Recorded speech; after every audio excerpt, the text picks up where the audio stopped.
Alright guys, back for another day and we are back for some more Championship transfer rumours. Plenty to dive into today as always. Would like to hear from you guys in the comments down below. What have you made of your team's transfer window so far? If you're not already, please do go ahead and hit that subscribe button so you won't miss out on any future videos. But without any further ado, let's jump in. So the big done deal to talk over, which has gone through in the Championship over the past 24 hours, is Macaulay Langstaff joining Millwall on a permanent basis. In the end, the fee being agreed of around 700k, and I'm really excited to see him in the Championship next season. It's been quite a while that he's been linked with this move to the Championship, along with Millwall. A whole host of other clubs had been sniffing around, along with some top League One clubs as well. Obviously, he spent his entire career up until this point playing in non-league or League Two, but the bloke scored 71 goals across his last 2 seasons for Notts County and is thoroughly deserving of this step up. And I'm quite intrigued to see how he gets on. I certainly think that if that quoted fee of 700k is accurate, I definitely think this is a gamble worth taking from Millwall's perspective. Looking at the history of Millwall, they've not always had the best of track records when it comes to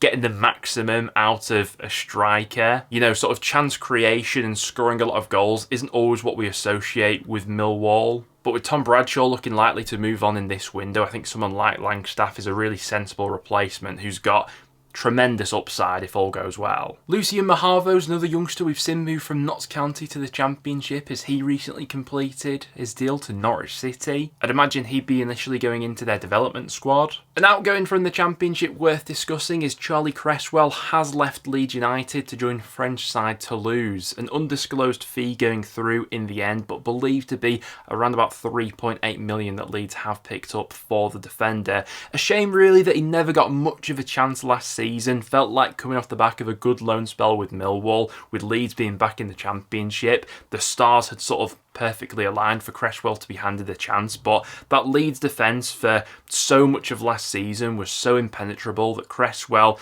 never really was given chance to fight for his place, but at the same time, he was quite far down the pecking order as well, wasn't he? Leeds get a reasonable fee out of this one, and he'll no doubt get to play a lot more football next season in the top flight as well, which is always a bonus. But now without any further ado, let's jump into some rumours. It looks as if Moussa Sissoko is on his way back to Watford, and Watford fans, I'd really welcome some of your comments on this one down below. Obviously, already accustomed to the club having previously spent a season there. I believe he was their captain the last season they were relegated from the Premier League back in 2021/22. He spent the last couple of years in France, and by the start of next season will be 35 years old. So how much of an impact he's going to have in that squad next season, I'm not so sure. Obviously a very capable player back in his pomp, but very much in the twilight of his career right now.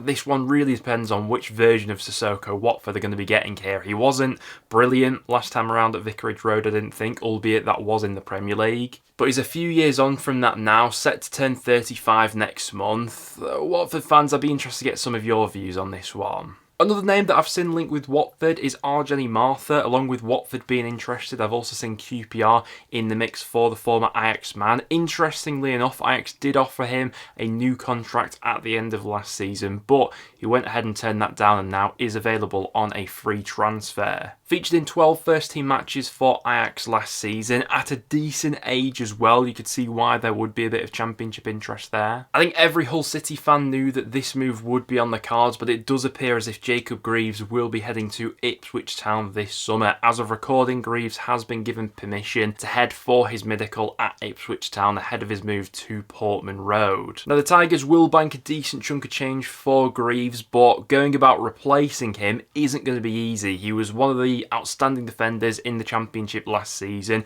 really held together that whole defence at times, and replacing his qualities both physically and technically, that's not easy because Greaves was a lot of those attributes all rolled into one. I think it's a perfect signing for Ipswich, if I'm being completely honest. I think Greaves is at the level now where he's ready to step up to the Premier League, but still hasn't yet hit his peak, and I think McKenna will really enjoy working with a player like that. So definitely a big loss for Hull, but they'll get a decent amount of money, and Ipswich are getting a cracking player. There is also still the prospect of a double deal going through for both Jacob Greaves and Jayden Philogene, but it does appear as if the deal for Greaves is a little bit more advanced than Philogene at this point. It's been reported by The Athletic that Ipswich are hopeful of a double deal for both players that's worth around about 35 million plus add-ons as well, but Philogene, as we discussed in last time's video, still has a few more offers on the table which he'll no doubt be considering from other Premier League clubs. The move to Barcelona won't be happening as we said last time, but Ipswich still pressing ahead with that deal, but still have a few more technicalities to sort out with Philogene, it would seem. And by this point, Hull fans are probably sick of the sight of Ipswich Town, because not only are they potentially snatching two of their best players away from them, but they're also now in talks with Liam Delap as well, who was on loan with Hull last season. Now, Hull, I think the chairman came out, or the owner in fact, earlier in this window and said that they would be keen on doing a permanent deal for Liam Delap if the money was right. Obviously a player who impressed while on loan at Hull last season, especially during that first half of the campaign when he was fully fit. But Ipswich are now in talks with the Man City star, and it seems more than likely that he'll be heading to Portman Road this summer as well. I mean, looking at the scope of the task at hand for Hull now, they've got a mammoth job to do over these next few weeks, haven't they? Replacing all of these outgoing players, as well as replacing the quality that they've lost from the loanees they had last season as well. Yeah, things could get busy at Hull over these next few weeks for sure. Looks like Derby are set to sign Dutch midfielder Kenzo Goodman, who's coming over from the Eredivisie, with a deal being in place of around £600,000. Now, Derby have been looking across at the European market during this transfer window. We spoke last time about their interest in Stefan Thordarson, although it appears Preston North End have beaten them to that signature. But in terms of this signing, I think it looks like quite a promising one. He's at a good age at 22, a player the club can look to develop, and are getting him at a decent price as well. And the really big news for Derby as well is that Matt Ryan could also be on his way to Pride Park this summer. Now, it's been well documented that Derby would be in the market for a new #1 goalkeeper coming into this season. They've been linked with plenty. On last time's video, we spoke about their interest in Leicester's Daniel Iverson, but it appears like Matt Ryan could be their man for the new season. And considering he's available on a free transfer, I think there's a lot to like about this deal. Yes, he's 32, but he comes with a wealth of experience, having previously played in the Premier League, La Liga, the Eredivisie. I think he's still at that good age for a goalkeeper as well, where he won't have lost any sharpness or anything like that. Made 38 appearances across all competitions for AZ Alkmaar last season. From the outside looking in, I think that could be a really positive bit of business from Derby there, and suddenly their squad's really starting to take shape. There had been a bit of a rumour going around on social media that Ollie McBurney had been spotted at Stoke, but McBurney himself was quick to shut down that rumour, saying that he's not been to visit Stoke recently or anything like that. He is a player that Stoke reportedly have their eye on, and obviously he's available on a free transfer this summer upon his contract at Sheffield United expiring. The latest reports have claimed that Stoke have been interested, but he's not been to the training ground or stadium or anything like that. Another striker target that Stoke could be looking at is Leicester City's Tom Cannon, who could be made available for a loan move this summer. Now, Cannon barely featured for Leicester last season. The Foxes spent quite a bit of money on him. Obviously, Cannon came up through the Everton Academy, had a really good loan spell with Preston North End. Injuries interrupted his campaign last season, but he was well behind the likes of Vardy, Iheanacho, even Daka in the pecking order at Leicester last season, and didn't really get that much of an opportunity. And now they're a Premier League club. I'm not sure how much of a chance he's going to get next season there either. So it's now thought that potentially he could be made available for a loan deal, and if that is to be the case, plenty of Championship clubs would be interested, and one of them that has been name-checked as interested is Stoke City. Quite a few weeks ago now, we spoke about Japhet Tanganga and Millwall's intention to sign the Tottenham defender on a permanent basis, and it seems like this deal is now all but completed. The latest reports claiming that his medical took place today, and Millwall are now expected to complete that permanent signing of the 25-year-old, who obviously spent the second half of last season on loan at the Den. I think that's a really positive addition for Millwall there. Taking a little bit of time for Millwall to start to get these deals filtering through, but with Langstaff coming in, with Tanganga added above that as well, suddenly their squad's starting to take a bit of shape going into next season now. Brentford youngster Miles Park-Harris has been linked with quite a few Championship clubs right now, with the attacking midfielder reportedly available for another loan move this summer. He obviously spent the second half of last season on loan with Portsmouth in League One, and it's thought that that next stage of his development could be a loan spell out to the Championship. The likes of Oxford, Swansea and Sheffield Wednesday have all been linked. After almost 10 years away from Ellen Road, Alex Cairns could be about to return to Leeds United. The 31-year-old goalkeeper has spent the last couple of years playing for Salford City, but it's thought that Leeds are in for him to come in as a new backup goalkeeper. Some outgoings with Leeds United are also worth discussing as well. It now appears as if Diego Llorente's move to Real Betis has been green-lit. Real Betis had their original offer for Llorente rejected by Leeds, but it does seem as if they've come in with an improved offer and he will be moving to Spain in this transfer window. We expected him to move on. He spent the last year and a half out on loan at Rumour. Leeds will likely be happy to get that wage off their wage bill for next season. It's probably a move that suits all parties, this one. We've also had quite a big update relating to Jobe Bellingham. Obviously, earlier in this transfer window, we spoke about Crystal Palace interest in the Sunderland star, but as revealed by Fabrizio Romano,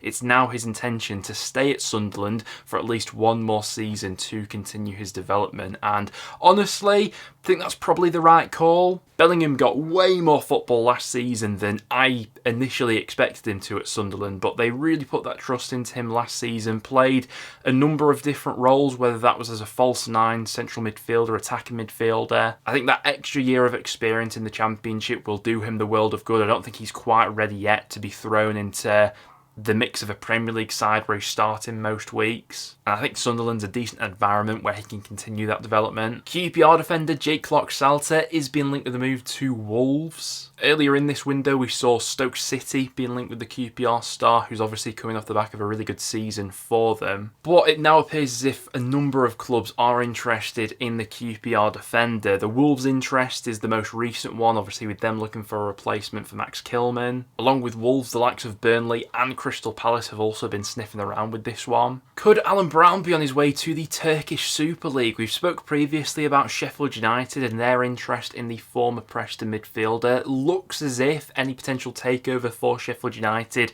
is delaying any deals that they want to get through at the moment. But Brown's since been linked with a move to the Turkish Super League. We've seen quite a few Championship players during this window so far, to be fair, linked with the move to Turkey. Göztepe, who were recently promoted from the Turkish second division to the top flight, are the latest club to be linked with Alan Brown, although he's still continuing to attract plenty of interest from the Championship as well. Speaking of free agents, Oliver Norwood is a player who's in high demand right now upon him being let go by Sheffield United. The recent reports claiming that Sunderland have held talks with his representatives over a potential move. Obviously, we usually see Sunderland going down the route of recruiting youngsters, but they've not been averse to picking up the odd free agent with plenty of experience, and Norwood certainly would offer that. And you'd argue at points of last season they were definitely lacking a little bit of leadership, and someone like Norwood will obviously add that in abundance. He's also been linked with the likes of Watford and West Brom as well. But guys, there you have it. That will now wrap it up for today's video. Thank you very much for tuning in. If you did go on to enjoy, make sure to leave a like, and anything else that you've seen going on around the Championship, make sure to get it down below. Other than that though guys, thank you very much for watching, and I'll see you all in the next one.